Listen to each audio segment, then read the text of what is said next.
Unaware his pregnant wife's 3 billionaire brothers were watching, he made his mistress humiliate her at their anniversary party while 1,000 guests laughed.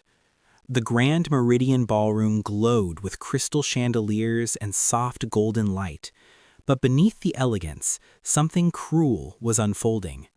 Marcus Drake stood at the center of the room, confident, powerful, and utterly merciless.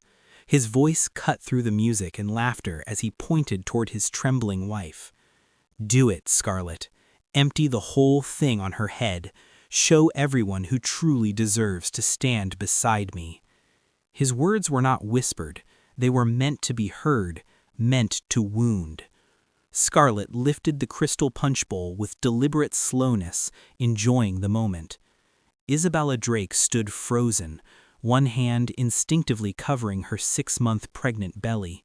Her champagne-colored gown, carefully chosen for their anniversary, was already torn near the hem.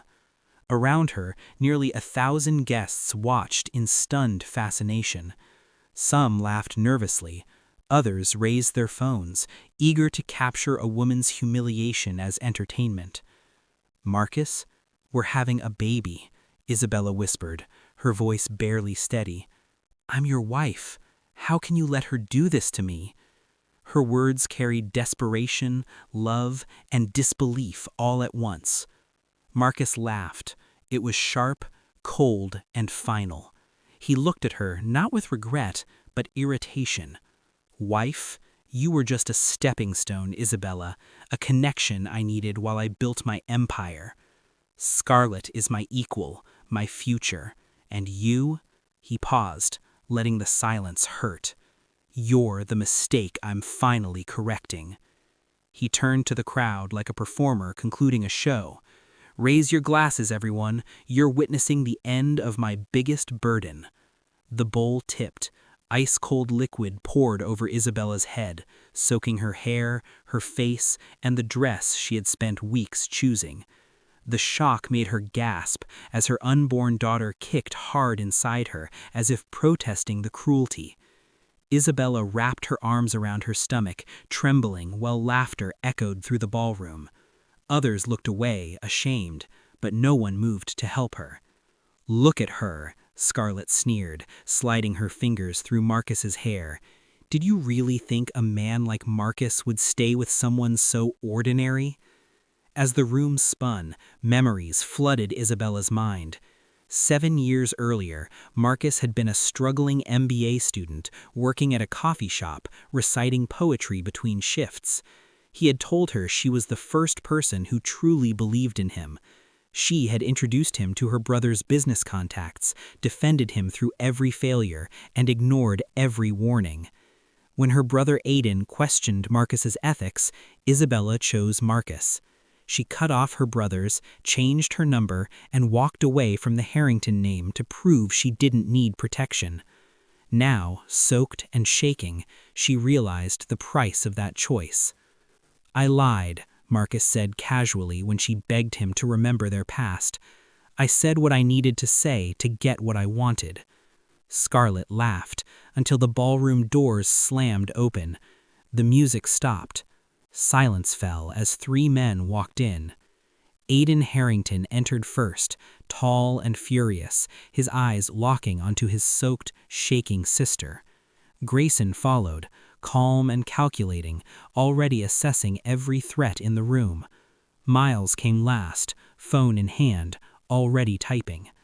Isabella's heart stopped. Her brothers were here. Aiden removed his jacket and gently placed it around her shoulders.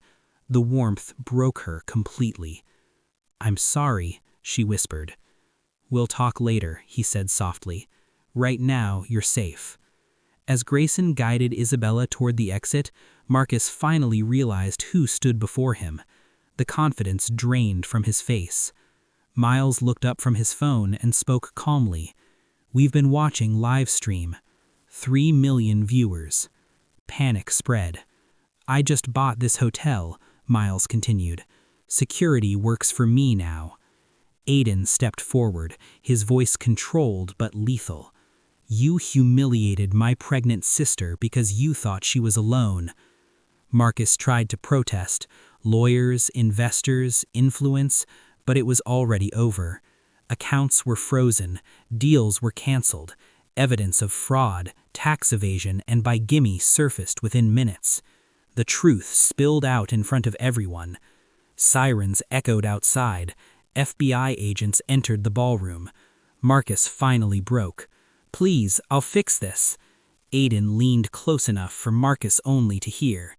She was never alone. Handcuffs clicked shut. Outside, Isabella sat wrapped in a blanket in the back of her brother's hypercar. The baby was safe, but her heart felt hollow. "I thought I deserved it," she whispered. "That's what abusers do," Grayson said quietly. "They make you feel alone." "We never stopped loving you," Aiden added. 6 months later, Charlotte Rose Harrington was born in a quiet hospital room, surrounded by 3 uncles who loved her fiercely. Marcus Drake was serving the first year of a long sentence. Scarlett Hayes was starting over under a different name, and Isabella finally understood the truth. Sometimes the greatest love isn't the romance that sweeps you off your feet. Sometimes it's the patient, unwavering love of people who wait years for you to come home and welcome you back like you never